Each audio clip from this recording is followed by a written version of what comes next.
Bienvenue sur notre chaîne. Aujourd'hui, nous allons plonger dans l'une des histoires les plus étranges et terrifiantes de France, la légende de la bête du Gévaudan. Ce monstre mythique a semé la terreur dans le sud de la France au XVIIIe siècle. Une créature que certains considéraient comme un loup-garou, d'autres comme une bête venue d'ailleurs. Ce mystère n'a cessé de fasciner historiens et amateurs de l'étrange, tant par ses détails macabres que par le flou qui entoure son origine.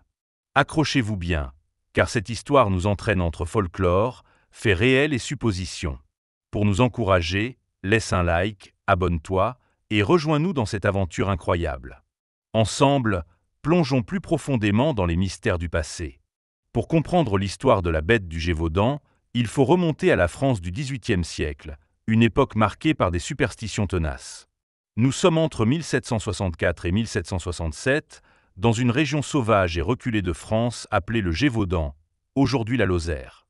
Cette époque est particulièrement marquée par la difficulté des conditions de vie, le danger constant des prédateurs naturels et une crainte omniprésente de l'inconnu. Les paysans étaient habitués à cohabiter avec des loups, mais en 1764, des attaques particulièrement violentes commencèrent à se multiplier, s'attaquant principalement à des femmes et des enfants.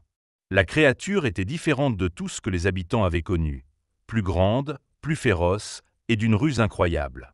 Rapidement, le mythe de la bête prit forme et la peur se transforma en panique. Les premières attaques de la bête sont racontées avec effroi. Des témoignages parlent d'une créature gigantesque, ressemblant à un loup, mais beaucoup plus imposante, capable de marcher sur ses deux pattes arrière. En juin 1764, une jeune fille fut attaquée alors qu'elle gardait des troupeaux, mais elle parvint à s'échapper.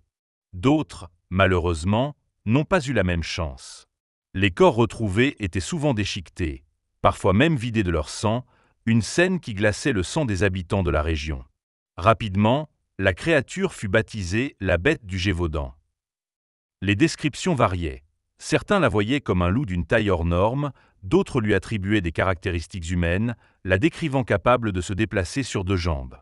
Cette dualité dans les descriptions renforçait l'idée qu'il s'agissait d'un monstre surnaturel, peut-être un loup-garou. Face aux attaques répétées et à la panique qui grandissait, les habitants commencèrent à se regrouper pour tenter de capturer la bête. Mais chaque battue se soldait par un échec. Les paysans, armés de fourches et de fusils, se sentaient impuissants face à un ennemi qu'ils ne pouvaient ni comprendre ni appréhender. Louis XV, informé des faits par la presse qui s'était emparée de l'affaire, décida d'intervenir directement. Il envoya une unité de soldats dirigée par François-Antoine, porte-arquebuse du roi, pour traquer et tuer la créature. Après plusieurs mois de chasse, un loup de grande taille fut tué en septembre 1765, et tout le monde crut que la terreur était terminée. Le loup tué fut présenté à Versailles, et Antoine fut récompensé pour son exploit. Malheureusement, les attaques continuèrent peu de temps après la mort du loup. La population retomba dans la peur, persuadée que la bête était invincible, peut-être même surnaturelle. Des rumeurs commencèrent à circuler sur la nature exacte de la créature. Était-ce un animal dressé par un homme? Était-ce un loup-garou ou une créature métaphysique envoyée pour punir les péchés des hommes? L'Église même commença à s'emparer du sujet, ajoutant une dimension morale et religieuse à cette terreur. Un des protagonistes de cette histoire, qui demeure une figure célèbre, est Jean Chastel. C'était un chasseur local qui était très respecté dans la région. En juin 1767, il décida de tenter sa chance pour traquer la bête. Il utilisa des balles en argent, fabriquées à partir d'un calice bénit, croyant à la nature surnaturelle de la créature.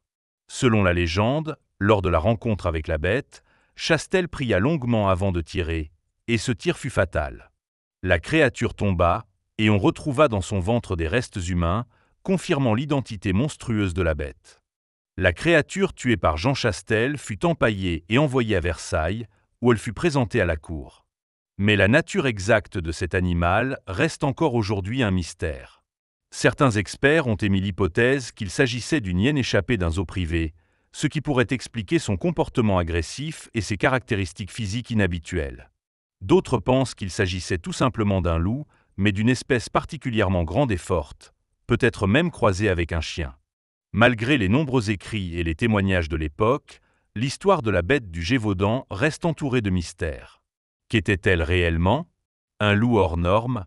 un animal exotique, ou bien un être surnaturel comme le croyaient tant d'habitants de l'époque. Ce qui est sûr, c'est que la bête a laissé une marque indélébile dans l'histoire de la France et a alimenté des siècles de légendes. Les attaques cessèrent après la mort de la créature abattue par Jean Chastel, mais la peur resta présente pendant de longues années.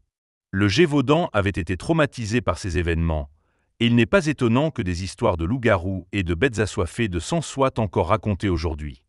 Aujourd'hui, la bête du Gévaudan est devenue une part importante de la culture locale et de l'imaginaire collectif. Elle inspire encore des livres, des films et des séries télévisées. La fascination pour cette créature montre à quel point l'homme est attiré par le mystère, par ce qu'il ne peut expliquer. Ce monstre, qu'il ait été réel ou non, représente aussi la peur irrationnelle, celle qui pousse une communauté entière à chercher des explications surnaturelles face à l'incompréhensible.